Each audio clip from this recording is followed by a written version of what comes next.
Bapak-bapak semua undangan dan terutama para panelis ya. Saya kebetulan diminta siang ini jamnya agak pas banget ya. Mudah-mudahan sabar ya, ini makan siang sebentar lagi. Tapi karena topiknya menarik, teknologi. Siapa yang siapa sekarang kita bisa hidup tanpa teknologi ya. Nah kita kebetulan panel diskusi ini ada beberapa pemain teknologi dengan topi yang berbeda-beda. Satu dari regulator, kita nanti dari Bank Indonesia ada, dari infrastruktur, dari Jalin Pembayaran Nusantara, yaitu adalah infrastruktur untuk ATM dan sistem pembayaran lainnya. Dan satu, kita sehari-hari memakai topi yang sama, yaitu adalah venture capital, yaitu adalah pemodal yang invest ke banyak startups. Ya. Jadi ini kita akan mengikuti diskusi selama 45 menit, 50 menit ke depan. Dan akan ada sesi pertanyaan, jadi tolong kalau ada pertanyaan ini kebetulan ada pelaku-pelaku teknologi yang bisa ditanya macam-macam termasuk outlook untuk 2024, apakah akan spend more money, invest more untuk infrastruktur atau seperti di panel sebelumnya tadi Pak CT juga ada bilang apakah masih wait and see atau tahun ini ya memang sudah mulai akan lebih jor-joran daripada tahun sebelumnya. Izinkan saya memanggil narasumber kita pertama Pak Diki Kartikoyono, Kepala Departemen Sistem Pembayaran Bank Indonesia.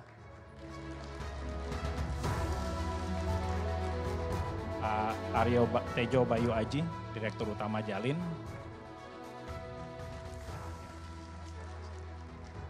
Dan terakhir teman saya Roderick Purwana dari East Ventures.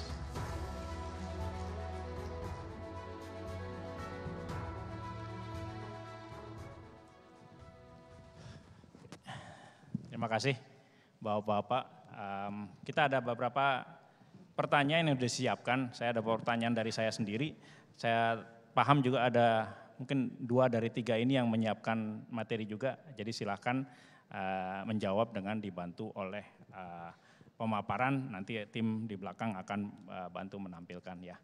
Mungkin pertanyaan pertama untuk Pak Diki ya, dari kacamata seorang regulator di Bank Indonesia, bagaimana sih selama ini memandang ekosistem teknologi, banyak sekali perkembangan, mungkin teman-teman yang saat ini sadar yang diinisiasi oleh Bank Indonesia yang mungkin paling sukses saat ini, yaitu adalah KRIS, ya, itu bagaimana bisa mendorong sebuah adopsi, tidak hanya teknologinya tapi cara berpikirnya. Saya sendiri mungkin meskipun saya kerja di venture capital milik sebuah bank himbara, saya mungkin bawa cash itu jarang sekali.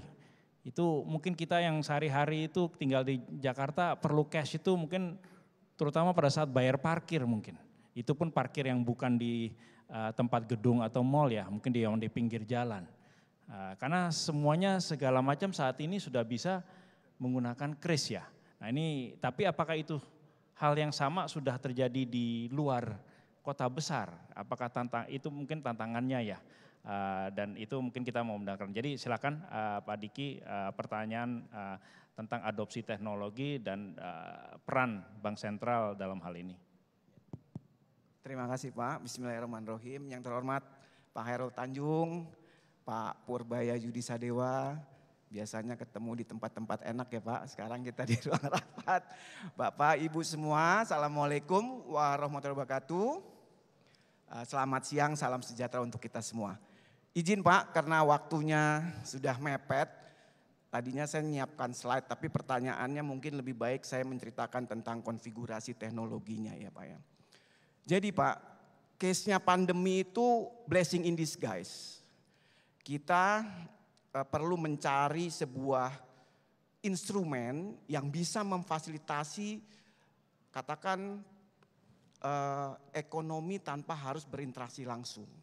Nah itu kita tanggal 17 Agustus 2019 kita mengeluarkan KRIS. Sebelumnya QR itu ada di mana-mana, tapi nggak terlalu populer. Begitu kita pikir bahwa ini harus distandarisasi, KRIS, kita kasih nama KRIS, di launching tanggal 17 Agustus 2019, Bank Indonesia komit. Ini kita harus dorong. Ternyata tadi pandemi, dapat dia use case istilahnya kalau di teknologi untuk bagaimana menggunakan kris. Jadi Pak, kris itu adalah sebuah teknologi di mana sebenarnya yang jadi kunci adalah format messaging systemnya. Nah, messaging system ini bisa dipakai atau ditempatkan di mana-mana. Sekarang mungkin Bapak kalau melihat teknologi itu untuk membayar itu sedang ada banyak uji coba. Membayar pakai kacamata, membayar pakai biometrics gitu ya. Kemudian mungkin salah satunya yang mungkin sebentar lagi kita banyak melihat adalah tap to pay. Near field communication. Di perbankan udah pakai tuh contactless. Nah ini sebenarnya messaging formatnya gitu ya. Kita masukkan ke dalam kris. Kemudian di dalam kris itu harus ada apps yang membaca. Nah, dari apps itu terkirimlah kemudian sebuah perintah untuk settlement. Jadi kalau kami di Bank Indonesia itu bicaranya adalah inisiasi, otorisasi, clearing, settlement. Bicaranya adalah front end, middle end, back end. Nah yang front end ini terus berkembang Pak nanti. Sistem messaging format ini akan bisa ditempelkan di mana-mana. Tapi yang paling penting tempatnya Pak Aryo. Nanti ada semacam middle end yang kemudian sekarang ini mungkin Bapak sekalian udah pakai sebenarnya nanti saya cerita. Kemudian nanti disettle melalui infrastruktur switching gitu ya. Middle end yang paling tumbuh paling cepat sekarang ini, bahkan kalau misalnya nanti ada datanya sedikit slide saya yang pertama, digital banking. Itu mobile banking, di situ bisa dikatakan adalah middle end di mana isinya sebenarnya terdiri dari banyak pages. Kalau Bapak ngembangin tuh yang paling mungkin ya tadi Livin, MyBCA, Okto. Itu sebentar lagi akan bisa dikatakan multi platform. Mau beli SBN retail, oke di situ bisa wealth management ada. Mau beli saham, reksadana, semuanya bisa ada di mobile banking. Nah, begitu diklik Pak, sebenarnya dia berpindah ke page-nya apps. Apps yang lain sebenarnya melayani, tapi semuanya seamless. Ketika itu semuanya difasilitasi, tentu transaksi dimungkinkan untuk bisa langsung ke arah settlement. Clearing dan settlement. Nah itu adanya sekarang hanya di 4 Pak, clearing settlement. RTGS untuk wholesale, BI Fast untuk fast payment, gitu ya. Kemudian switchingnya Jalin, kemudian ada Arta Jasa, ada Alto, ada Rintis, itu satu lagi. Dan yang terakhir tentunya ada SKNBI yang mungkin agak terbelakang. Sistem clearing nasional yang katakan itu konvensional. Nah ke depan Pak, kalau ini semua terintegrasi dengan messaging format yang sudah mungkin sekarang berkembang, ya kita bisa bayangkan sebenarnya ekosistemnya akan menyatu semua Pak. Kita membayangkan tadi Pak Khairul Tanjung mengatakan bisnisnya dalam sebuah ekosistem. Nah ini terjadi Pak, semuanya punya closed loop. Closed loopnya you name it. Kita contoh Tokopedia. Sekarang mau masuk dengan TikTok. Ada kemudian payment gateway-nya Midtrans. Masuk lagi kemudian ke Bank Jago. Nah, misalnya seperti itu. Astra Pay. Kemudian mau masuk ke Bank Jasa Jakarta. Oh itu kita semuanya akan menjadi closed loop Pak. Karena dimungkinkan dengan tadi teknologi yang seamless dan kemudian semuanya akan kita bicaranya di Bank Indonesia 3I. Integrated, interconnected, dan interoperated. Semuanya bisa saling bicara. Nah, ini yang kemudian tadi pertanyaan Bapak, teknologinya akan ke sana semua. Kami membayangkan bahwa instrumen ini akan sangat cepat, Tapi yang paling penting adalah middle end-nya dan back end-nya. Bagaimana mobile banking-nya robust, kita bicara keamanan dan kehandalan, termasuk dari resiko cyber, dan kemudian settlement-nya. Semuanya kalau sudah fast payment split second. Nah, kami di Bank Indonesia sedang membangun sebuah national scheme yang kemudian melindungi. Misalnya Pak Hairul Tanjung mau transfer ke Pak Yudi misalnya. Nah, itu misalnya dari Bank Mega masuk dulu account inquiry. Ditanya ke banknya misalnya Pak Yudi di Mandiri. Ini benar enggak Pak Yudi yang ini? Di situ kemudian ada PRM kita nyebutnya, proactive risk management. Ngecek terkait dengan misalnya infrastrukturnya Kemenfo, ada nama cek rekening ID. Kemudian ada KYC-nya. Nah, ini semuanya infrastrukturnya dimungkinkan karena memang semuanya terintegrasi. Mungkin saya stop sampai di situ dulu, Bu. Terima kasih. Terima kasih Pak Diki. Jadi dengan adanya seperti Pak Diki bilang tadi ya, teknologi baru termasuk kris. Kita ya terutama teknologi, terutama smartphone ini kita udah gak bisa hidup tanpa smartphone ya. Tapi biasanya yang kita tahu adalah jika ada suatu inovasi atau disrupsi akan ada yang menang dan akan jadi korban. Ya ini tidak hanya di teknologi ya, di mana-mana pun dulu seperti itu gitu. Kita mulai punya mobil, orang nggak lagi naik kuda begitu ya. Sekarang kita pakai smartphone dan ada mobile banking di sini, akibatnya yang cash transactions berkurang gitu. Saya mungkin kalau pagi pergi dari rumah ketinggalan dompet yang ada ya kartu debit atau KTP, saya mungkin nggak masalah gitu kan. Pergi pagi ke rumah tahu-tahu baru sadar ketinggalan smartphone kan ya saya pasti balik kan, kita semua pasti balik kan, ya apalagi di rumah ada istri ya. Jadi harus balik ya. Nah apakah korban ya dalam tanda kutip itu adalah infrastruktur dan termasuk yang bermain di ATM. Kebetulan Pak Aryo ini adalah dirut dari PT Jalin Pembayaran Nusantara yang antara lain adalah infrastruktur untuk ATM. Nah apakah bisnis ATM itu benar turun Pak Aryo transaksinya? Apakah sekarang menjadi mohon maaf sunset industri ya dengan adanya sekarang orang beralih ke mobile banking, e-wallet dan sebagainya. Tes. Oke, terima kasih Pak Edi. Izin untuk menjawab. Jadi ini kalau kasus Indonesia ini cukup unik Pak.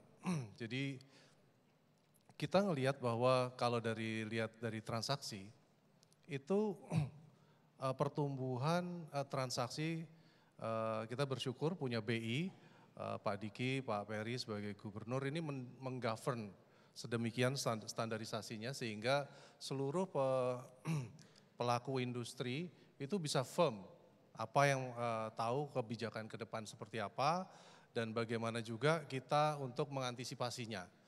Dan kalau di Indonesia ini cukup unik karena memang dari transaksi ATM di channel ATM itu mungkin kita lihat ada penurunan yang cukup dalam ya.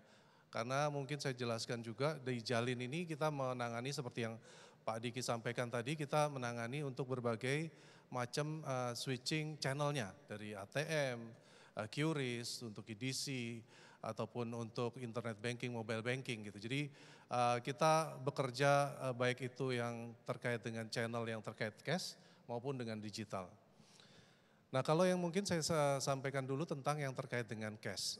Jadi cash ini transaksi khususnya di ATM sangat turun ya. Tapi ada karakteristiknya Pak, yaitu adalah untuk transaksi-transaksi yang terkait dengan non tunai. Transaksi-transaksi non tunai jatuh. Karena apa? Karena bisa berganti ataupun berswitch kepada mobile banking yang saat ini memang sedang banyak sekali berkembang dan terus dikembangkan. Tapi untuk transaksi tunainya, amazingly masih bertumbuh Pak. Masih bertumbuh mungkin nggak double digit, tapi dilihat dari tahun lalu itu pun naik 4%. Jadi masih terus jalan Pak, jadi di Indonesia ini cukup unik, tumbuh kanan, tumbuh kiri gitu Pak. Jadi walaupun mungkin pertumbuhan yang digital, transaksi QRIS itu jauh lebih tinggi. Mungkin saya sampai situ dulu Pak. Oke, ini jadi menurut Pak Aryo transaksi ATM masih terus tumbuh ya. Ini pertanyaan susulan agak nakal dikit ya. Ini mungkin ingin mematahkan ini benar apa tidak mitos bahwa kalau masa-masa pilpres, pilkada, pileg dan sebagainya, apakah perputaran transaksi di ATM itu naik atau sama saja sih? Ini tolong apakah ada datanya menunjukkan persepsi atau mitos dari masyarakat ya? Kalau di ATM merupakan sistem perbankan Pak, jadinya kalau lihat dari transaksi tahun lalu itu nggak ada lonjakan-lonjakan yang kayak signifikan sih Pak. Jadi kurang lebih pertumbuhannya masih normal. Mungkin serangan Fajar udah pakai itu ya, Kris ya. Udah pakai e-wallet serangan Fajarnya ya. Pak, boleh menambahkan Pak Aryo sedikit? Silakan. Jadi kami ini sama Pak Aryo tuh sedang membangun sinergi, kolaborasi. Jadi ke depan itu Pak, kami melihatnya bicara keseluruhan potensi ekonomi tadi Pak Hairul cerita tentang bagaimana kita masih terikat gitu ya potensi ekonominya. Itu masih banyak sekali yang belum di-unlock, yang belum dibuka ikatannya. Salah satunya adalah dengan digitalisasi. Sekarang ini kalau bicara undang-undang kami P2SK, itu BPR bisa masuk ke katakan proses di sistem pembayaran langsung. Ini masih untap. Kemudian UMKM, fintech itu masih sangat besar Pak. Dan mereka rindu sebenarnya untuk bisa mengejar digitalisasi tadi. Jadi saya pikir tadi mungkin di ATM akan turun tapi akan tergantikan dengan yang lain. Demikian Pak tambahannya Pak. Terima kasih juga Pak Diki. Saya beralih ke Roderick ya.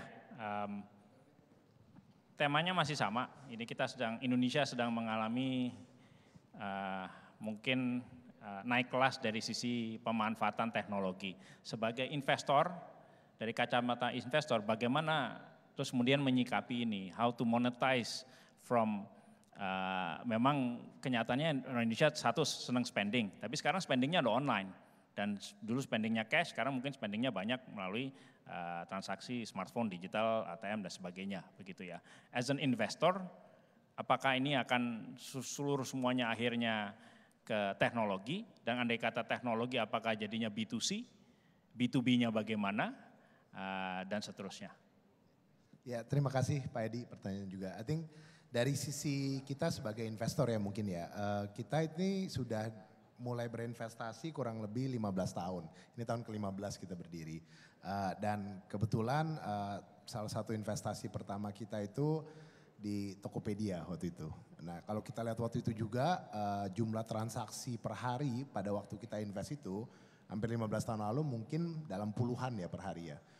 Hari ini kalau ngelihat jumlah transaksi itu sudah naik cukup banyak sampai ke jutaan per hari ya. Nah, apakah tadi juga sempat dibilang kan digitalisasi, perubahan teknologi ini kayaknya udah nggak bisa dihindari ya sebenarnya. Jadi ini menjadi bagian dari kehidupan kita sehari-hari.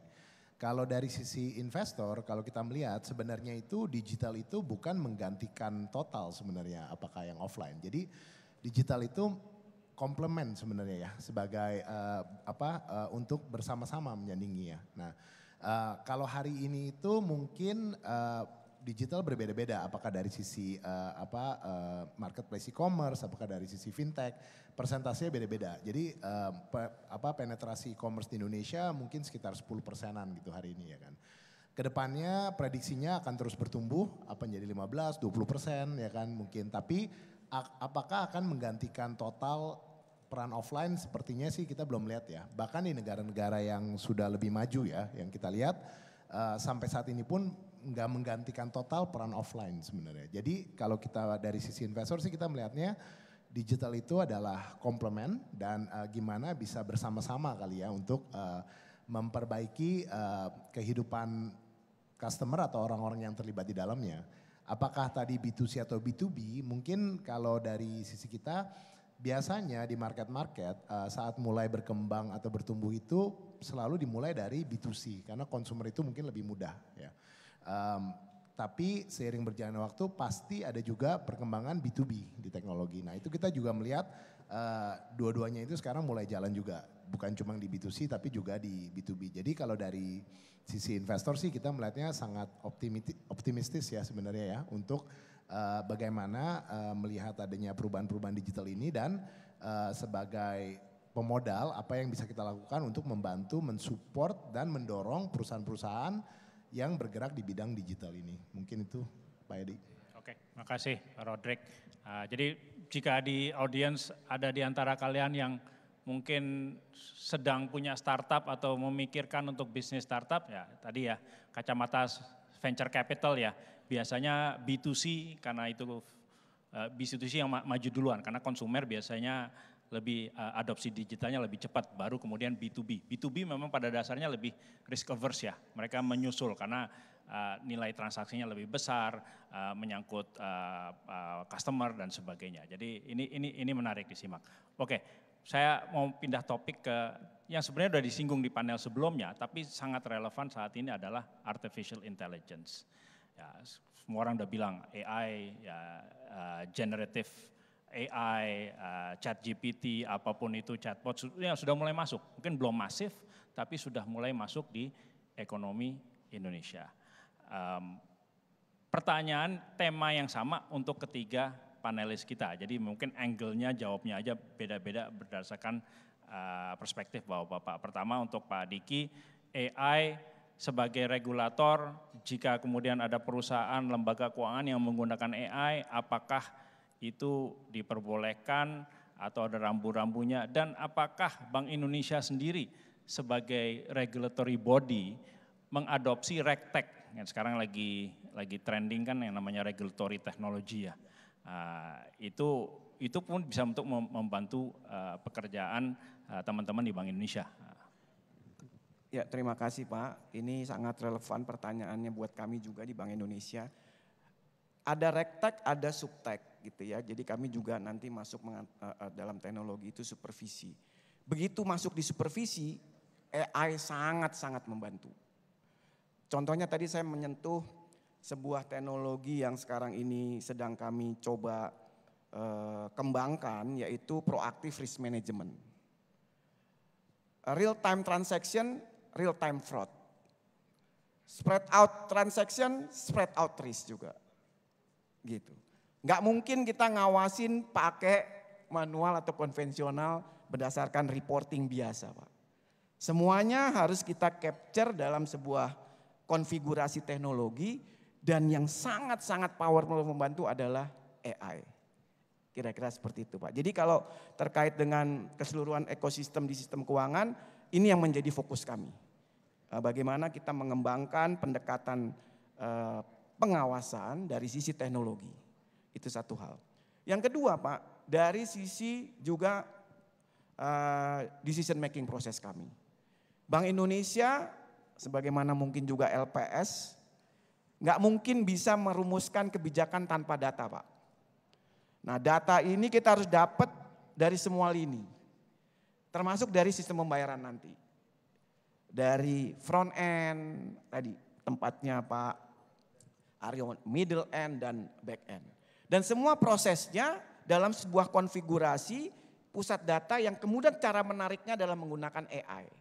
Dengan format-format yang tentunya konseptualnya sudah dibangun dan kemudian kita tarik di AI. Sampai kemudian nanti keluar semacam tadi generatif AI-nya, semacam ChatGPT, itu potongan-potongan analisis yang akan menjadi masukan kita pada saat siaran pers misalnya. Nah itu semua sudah kami bangun, terutama kembali startnya adalah mengumpulkan data Pak.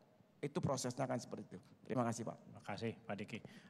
Tema yang sama Pak Aryo, tapi mungkin tidak hanya dari sisi adopsi jalin dalam mengadopsi AI, tapi menghadapi mungkin customer-customer yang ya fraud juga naik ya, canggih ya. Ya terutama ATM, coba ATM yang mungkin cara paling ampuh untuk paling sederhana untuk ini kalau mau nakal ya, itu orang mau ke ATM tuh nggak lepas helm gitu. Ya ada CCTV memang, tapi kan yang terekam kan wajahnya bukan wajahnya gitu, helmnya gitu. Nah itu kan itu kenyataan hidup di Indonesia ya. memang seperti itu. Tapi nanti kalau kita udah mulai kayak smartphone dan segala macam ATM itu bisa menerima bioretina dan sebagainya, tidak hanya PIN dan yang tradisional, itu menyiasatinya bagaimana? AI itu bisa dipakai untuk kebaikan maupun kenakalan juga soalnya. Betul Pak Edi. Jadi memang memang dengan AI ini menjadi dunia jadi seru sekali Pak. Dan mungkin saya pengen jelaskan sesuai dengan yang peran Jalin di industri itu untuk melayani baik yang tadi disampaikan Pak Diki, kita layanin untuk transaksi-transaksi yang berbasiskan cash maupun berbasiskan digital gitu ya. Nah, pertama mungkin yang dari berbasis cash. Berbasis cash ini memang kalau secara industri terjadi penurunan misalnya jumlah ATM ataupun terminal cash point kita sebutnya ya. Kalau misalnya untuk simplify apakah itu ATM, CRM ataupun CDM gitu ya. Untuk tarik, recycle ataupun store only gitu. Nah ini dari pengelolaan untuk ATM ini sendiri memang fungsi AI ini sangat-sangat berperan khususnya industri sedang terkonstruksi gitu ya, terus kemudian bank-bank digital dan yang lembaga-lembaga keuangan yang tanpa outlet fisik itu banyak gitu ya. Jadi ini memang dari sisi pengaturan jumlah uang ataupun pengaturan penyebaran uang, ini kalau nggak dibantu AI ini akan sulit. Khususnya melihat bahwa ke depan ini berbagai macam kondisi-kondisi yang terjadi, dinamikanya terjadi itu mungkin bisa dibilang udah out of pattern yang normal gitu ya. Jadi misalnya nanti kalau ada bansos terus ada kemarau, ya kepanjang segala macam ada pengucuran yang memang terus tentu Nataru dan Raffi. Ini memang juga membutuhkan pengaturan AI khususnya di kita adalah pengaturan untuk cash management. Terus kemudian untuk security tentu saja. Dan ini juga kemarin sudah sudah khususnya untuk monitoring CCTV Pak. Itu kita gunakan AI karena kayak misalnya ada beberapa fraud itu bisa dideteksi karena orang dari ini nggak apa-apa ya nyebutin dari mananya gitu ya. Dari Eropa Timur itu selalu menggunakan cincin, kodenya cincin sama sendalnya yang tertentu. Sehingga bisa diciri gitu Pak. Nah ini kalau nggak dibantu seluruh CCTV itu nggak bisa diidentifikasi dan analisa secara cepat. Ini pasti jebol terus Pak. Ini pergerakannya kemana udah bisa lebih cepat didetek melalui penggunaan AI ini. Jadi memang fraud itu biasa selangkah lebih di depan ya begitu ya? Betul. Jadi memang akhirnya kita dari data-data tersebut akhirnya kita bisa lebih mendeteksi, memberikan satu clue kepada machine learning. Jadi tolong deteksi seperti ini gitu. Jadi lebih mudah untuk akhirnya ketemu gitu Pak. Dibanding kalau misalnya tanpa dibantu. Demikian juga dengan ketika kita melayani Jalin khususnya memberikan layanan secara digital QRIS gitu ya. Fraud detection system yang terus belajar, yang terus mempelajari gejala-gejala fraud ini menjadi penting sekali Pak. Karena seperti diketahui dunia maya kita nggak pernah tahu, apalagi sekarang yang mungkin juga bisa pertumbuhan di QRIS merchant itu tumbuhnya luar biasa dibanding tahun 2023 itu lebih tinggi dan kemudian juga secara transaksi kalau dari data BI overall itu adalah 168% tumbuhnya. Sehingga udah nggak mungkin pelaksanaan pengoperasian ataupun menjaga di middle end tadi ya Pak Diki itu tanpa menggunakan fraud detection. Thank you. Makasih Pak Aryo. Nah, Roderick, topiknya sama, jawaban terakhir. Kacamata investor, bisa nggak sih invest di AI di Indonesia? Mungkin belum terlalu banyak juga populasinya karena AI butuh data broadband dan data storage dan data computing yang masif ya. Nah, tapi saya nggak tahu ini perspektif venture capital bagaimana. Ya, mungkin kalau jawaban singkatnya bisa, tapi seperti apa dan apa yang diinvest mungkin ya dalam AI itu sendiri. Mungkin kan konsep AI sendiri bukan baru-baru amat sebenarnya, tapi kan kenapa baru lebih berkembang sekarang, ada keterbatasan apakah dari sisi hardware, apa dari sisi computing power.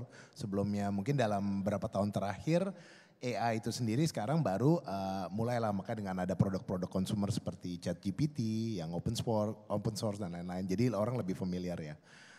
Kalau ngomongin untuk perkembangannya AI sendiri kan, kalau secara yang garis besar ya tergantung bagian value chain mana kali ya di bidang AI yang bisa diinvest. Kalau ngomongin hardware-nya atau GPU-nya kemungkinan besar bukan dari Indonesia ya kan. Nah, bahkan mungkin negara seperti China aja masih bergantung pada negara seperti Amerika atau negara lain. Jadi yang mungkin bisa diinvest itu adalah bagian implementasi AI ya kan. Apakah untuk membantu security, efisiensi dan lain-lain.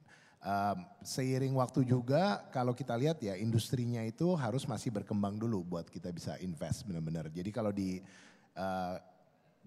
industri Indonesia sendiri digital mungkin dulu e-commerce berkembang, fintech pun mulai berkembang, logistik, edukasi dan lain-lain. Jadi memang AI ini mungkin perlu waktu untuk berkembang supaya bagian-bagian apa sih sebenarnya yang bisa diinvestasi gitu dari sisi pelaku pemodal startup ya. Tapi kalau pertanyaannya bisa enggak, dari sisi kita mungkin bisa. Terima kasih, Rod. Kita ada kurang lebih 5 menit. Saya mau buka kepada audiens. Tolong angkat tangan jika ada pertanyaan. Ditujukan kepada salah satu maupun ketiga panelis. Apakah ada? Udah pada lapar ya. Gak apa-apa kalau misalnya ada nanti tolong angkat, kita masih ada waktu, saya ada pertanyaan. Saya tadi ada satu yang saya ingin angkat ya, yaitu adalah soal Indonesia ini kan sedemikian luas ya. Mungkin perspektif kalian masing-masing sebagai regulator, infrastruktur provider maupun investor. Banyak sekali kan memang kita fokusnya terutama di kota besar ya.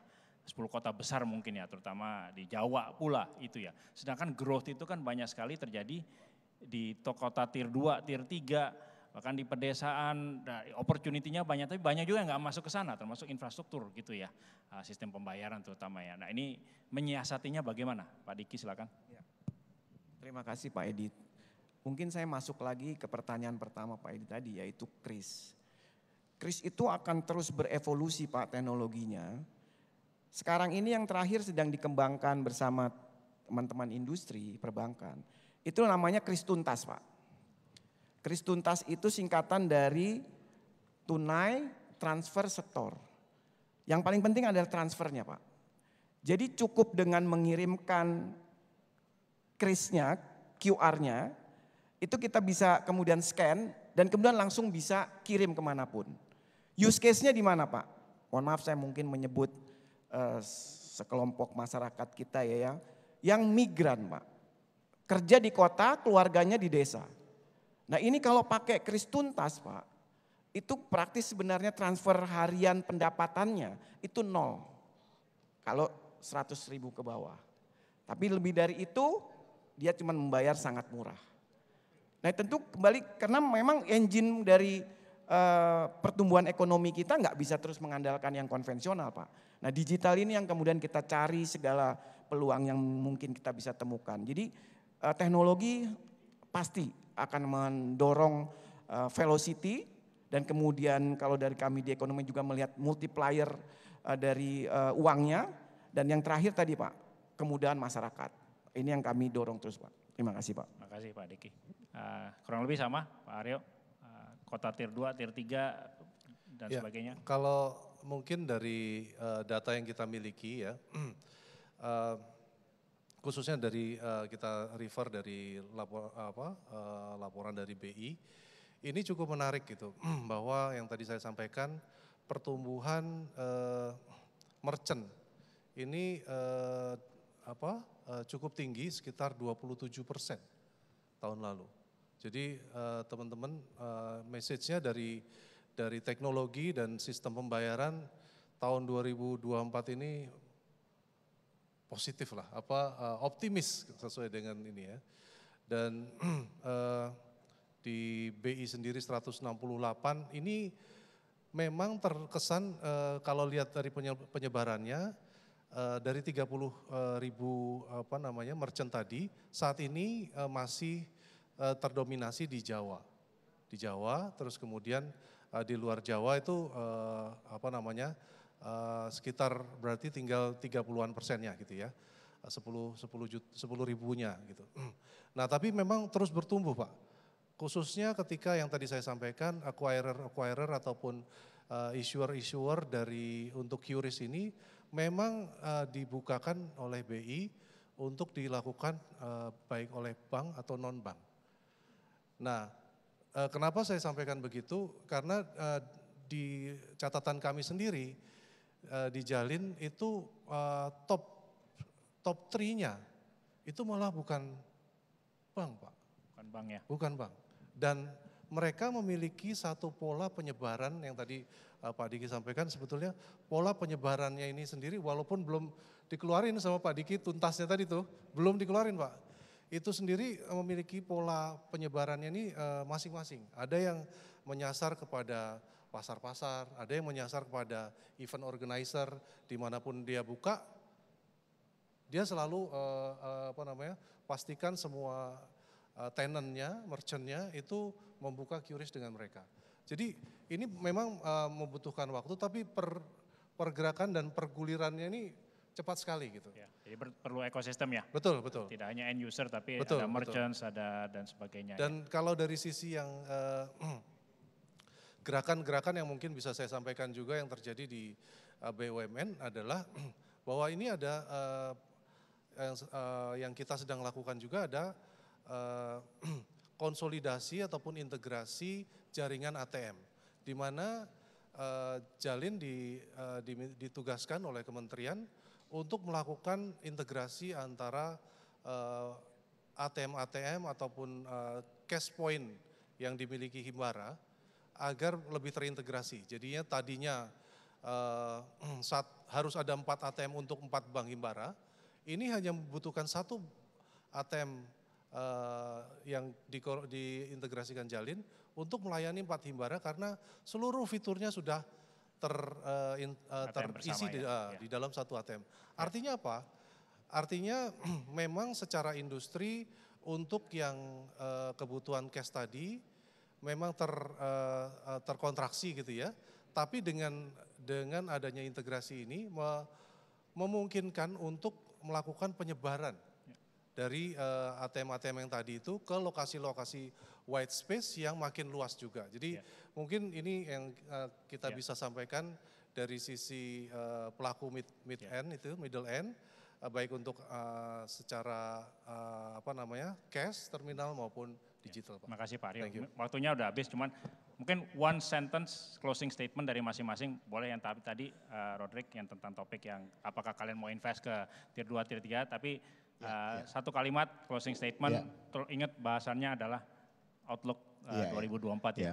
Mungkin singkat saja tadi yang pertanyaan tier 2, tier 3, kalau dari sisi kita sih kita melihat pertumbuhannya sudah menjangkau di luar Jawa, udah menjangkau ke tier 2, tier 3 sebenarnya. Jadi di East Venture sendiri kita ada report yang kita luncurkan beberapa tahun lalu namanya EVDCI, Dynamic Competitiveness Index, yang mengukur digital readiness dari provinsi-provinsi, seluruh provinsi di Indonesia dan kota-kota juga di Indonesia. Jadi tiap tahunnya itu kita mengindekskan dan membenchmark. Jadi kita melihat pertumbuhannya itu beberapa tahun terakhir sudah sangat bagus dan mulai menjangkau. Apakah sudah merata? Belum merata ke seluruh provinsi, tapi memang perkembangan dan pertumbuhan ke kota-kota tier 2, tier 3 itu cukup pesat ya. Jadi very promising lah. Jadi dari sisi kita sangat quite happy to see that. Nah, seiring dengan itu mungkin pertanyaan yang terakhir closing statement ya dengan tema yang tahun ini juga Year of Optimism. Mungkin beberapa tahun ini terutama di industri tech kita banyak dilanda yang namanya orang-orang bilang apakah tech winter gitu ya. Nah itu mungkin banyak impact dari makro juga, interest rate tinggi, ketidakstabilan global. Tapi sih kalau kita lihat di Indonesia apalagi dengan dasar basis digital yang masih lebih kecil ya dan juga mungkin Indonesia punya ekonomi yang masih cukup resilient, kita cukup optimistis sih tahun ini juga mungkin menjadi landasan yang baik dan kedepannya masih sangat promising. Ya, terima kasih. Optimis, terima kasih. Masing-masing closing statement satu kalimat. Satu kalimat. Kami di Bank Indonesia tidak berhenti. Setelah ada BSPI Blueprint Sistem Pembayaran 2025 akan keluar Blueprint Sistem Pembayaran 2030 yang akan di-launch oleh Pak Gubernur pada saat Festival Ekonomi Keuangan Digital Bank Indonesia. Terima kasih. Terima kasih. Aryo. Ya, dari data keuangan uang kartal, pertumbuhan uang kartal, ini merupakan konfirmasi juga buat kami ya Pak ya. Dari tahun 2022 ke 2023 yang meningkat, terus kemudian pertumbuhan transaksi QRIS baik secara transaksi maupun merchant dan juga terus dalam leadership BI di mana kita terus berkembang bukan hanya untuk QRIS tapi juga QRCB Pak. Kita saat ini sudah punya untuk Thailand ya Pak, Thailand QRCB ke Thailand. Terus kemudian QRCB untuk Malaysia, terus yang tahun lalu akhir tuh di Singapura, dan ini transaksinya juga terus meningkat. Dan tahun ini direncanakan oleh BI untuk QRCB dengan China. Ya, jadi ini dengan data-data ataupun fakta-fakta itu kami sangat mendukung bahwa dan sekali lagi kalau boleh izin untuk ngambil tagline-nya dari Pak Peri, Gubernur BI, left no one behind, kita naik terus dari sistem pembayaran.